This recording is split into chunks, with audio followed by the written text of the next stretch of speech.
Hello there! Today I'm going to be showing you how I paint a robin with watercolor.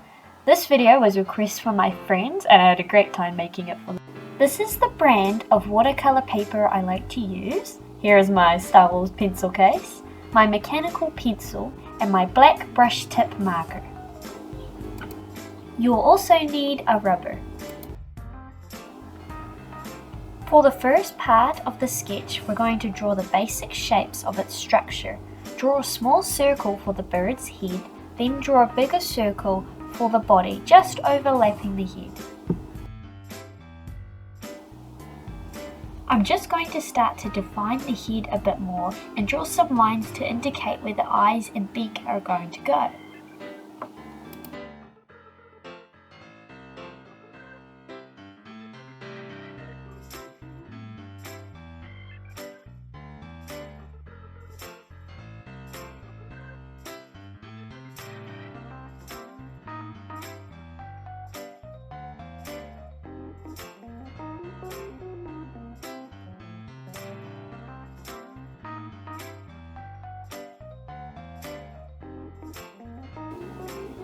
I'm just darkening up the lines a bit more and making the bird a bit more round.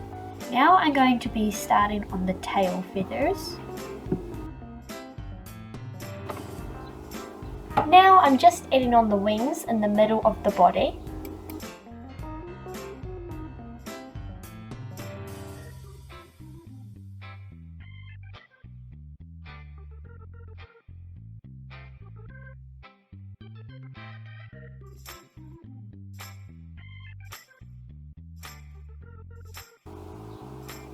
The robin is going to be standing on a branch of holly with some red berries. I was going to do just a plain brown branch, but the green would add some nice colour in the end result.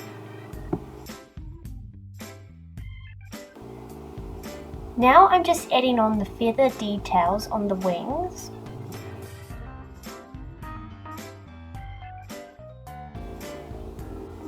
I'm just adding some details around the outer edge of the bird, making it so it's a bit more rounder and a bit more definition. And I'm just outlining where the orange is going to be on the bird's face and body.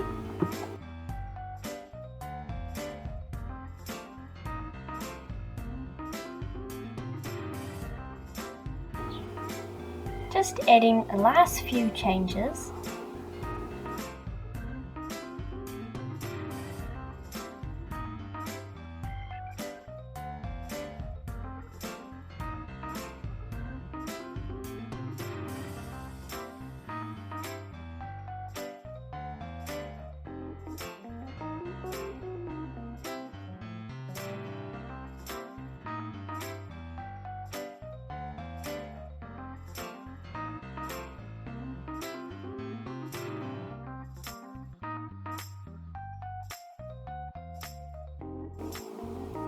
With using my brush tip marker, I'm going to be doing small strokes of indicating the little feathers around its legs.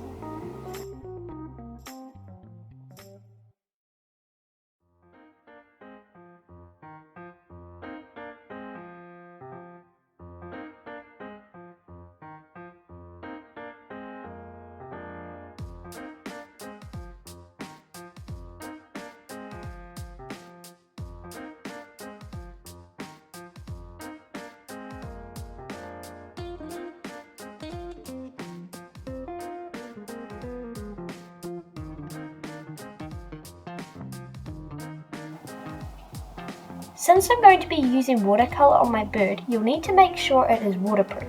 To find that out, I did a test on a piece of paper, and if the pen didn't smudge when the paint went over it, you should be fine. I've been using this brand of pen for ages and it works great with watercolor.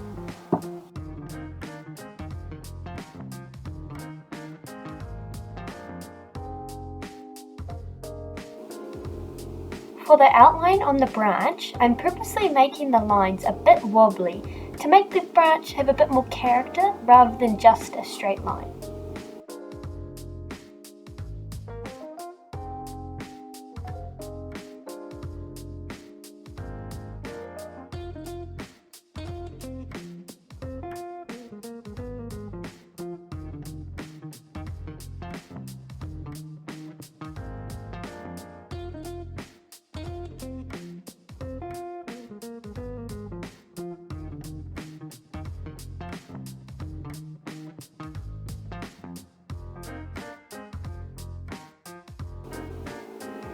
I accidentally didn't hit record when I was outlining the berries, but that's okay. The next step is I'm going to rub away the pencil, but make sure your pen dries for a few seconds just so the pen doesn't smudge. You'll need some paintbrushes. The colours I am using are phthalo blue, sap green, orange, burnt umber, medium yellow and Payne's grey. This is my paint palette. It is very dirty, but the great thing about watercolour is that after it has dried out, you can keep reactivating the colours again with just some water. They'll be the exact same as they were if you were to use them fresh. So that's why I don't wash the palette, so I can just keep reusing.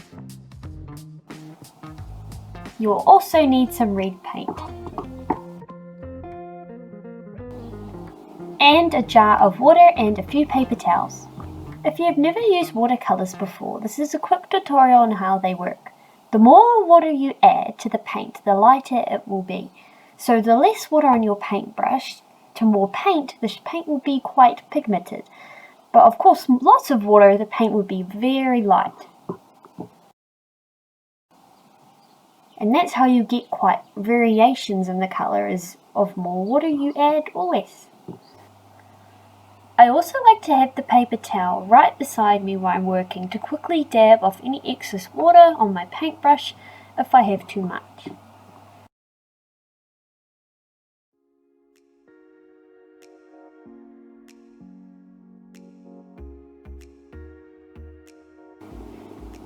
Here I'm giving an example. If you make a mistake on your painting with watercolour, especially while the paint's wet, you can easily dab it off with a paper towel.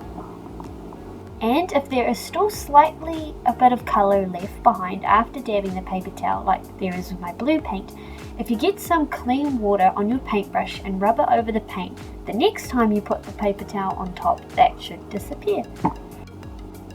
I'm going to show you how to do a gradient with blue and yellow paint. I'm just laying my blue paint down, but before you get your yellow paint, make sure to clean your brush really well. As you can see here, my yellow is quite muddy because I didn't get all the blue out of my brush.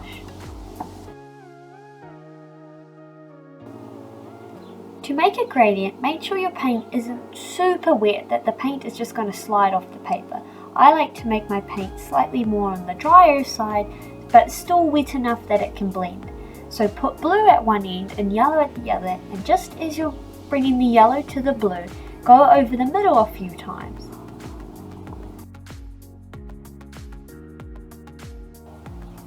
But not too much, otherwise the paint will go muddy. Just at the start of the paint, I like to add a little bit more of the colour so it makes it a bit more darker at both ends. I'm going to show you how to get a bit more of a softer edge on your paint, because sometimes after you paint it you can see a harsh line of where the paint starts and the paper. So what I do is I put the paint down and slightly dampen my brush, not too much water, and go over the edge I want to make a bit more softer.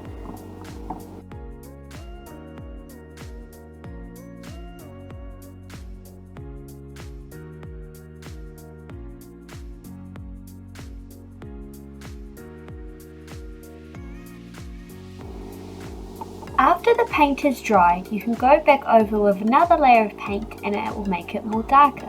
That's how you can get shading. For the bird, I'm mixing orange and burnt umber together with some water, and I do add a bit of yellow to the mixture just to make it a slightly more yellowy orange. For the main base of the robin, I mix together Payne's grey and burnt umber.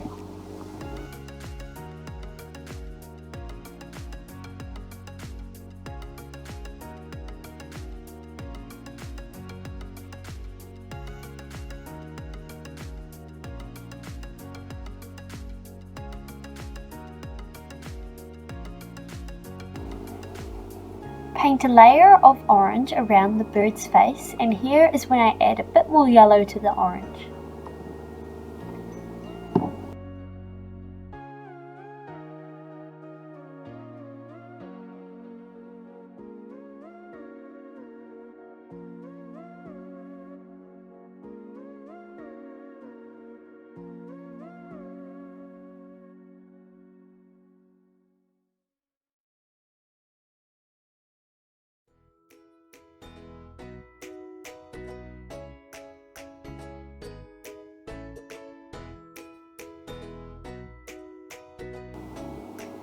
Now I paint a layer using the Payne's Grain and Burnt Umber mix.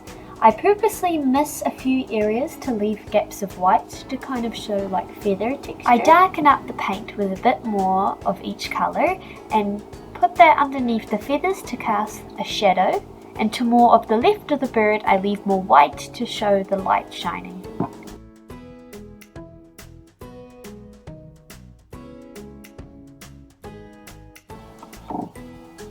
For an even darker mix on the back of the bird, I used just even more of the paint of Burnt Umber and Payne's Grey, but more of the Burnt Umber. So to make the paint even more richer and darker, you just use more of the paint and less water. I also left two areas of the bird around the face and the top of the wing a bit more lighter because that's where there was some grey feathers.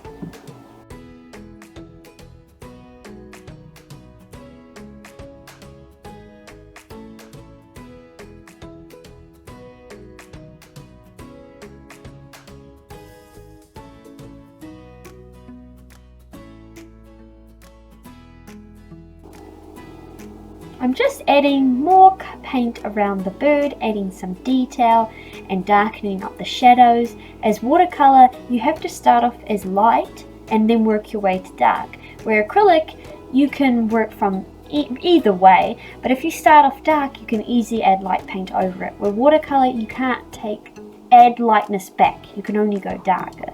So that's why you've got to start off lighter. It takes many layers to just get darker. I mix some red into my orange to make a darker orange, and I put that around the face to make some shadows.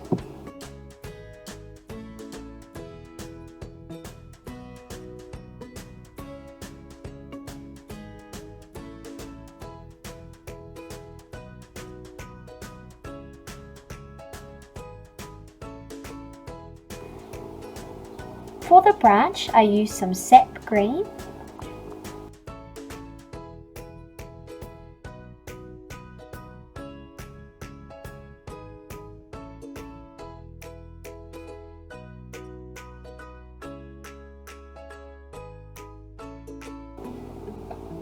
For the leaves, I just use the same sap green, but I add some blue to make it darker.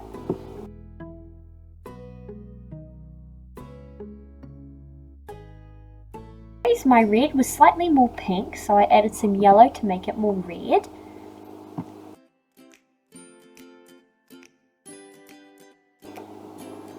For this leaf, I had too much paint on my piece of paper, so what I did was dabbed off my paintbrush on my paper towel, so then my brush was all nice and dry and it could absorb some of the water.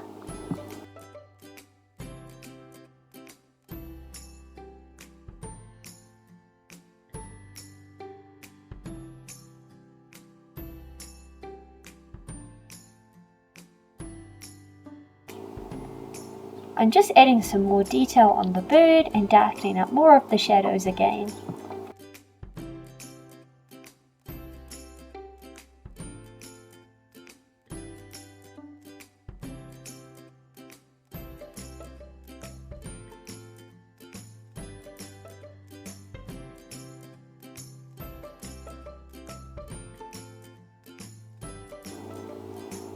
I'm adding more strokes of the darker colour in the bird to indicate shadows in the feathers.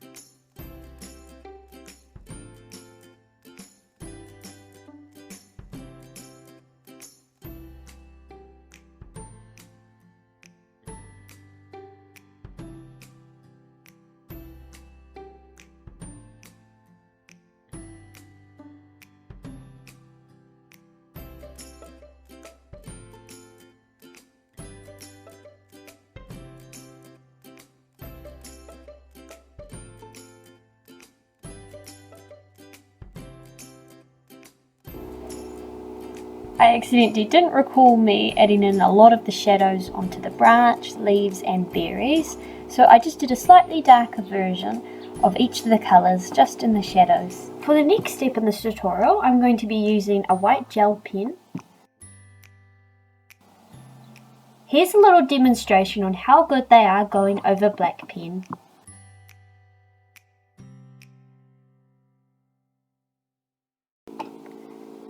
With the white gel pen, I'm just tidying up the robin's highlight in its eye.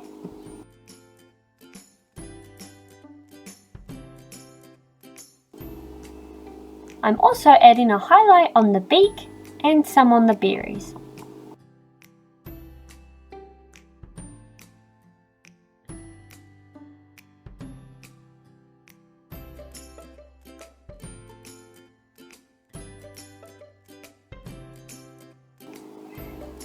And don't forget to sign your art piece. Here is the finished robin. I really hope you liked this tutorial, and if it helped you in any way, I really enjoyed making it. I hope to make more in the future, as I'm still learning how to edit and voiceover, but I'm really excited and hopefully they get a bit more easier to understand. But yeah, thanks so much for watching. Bye!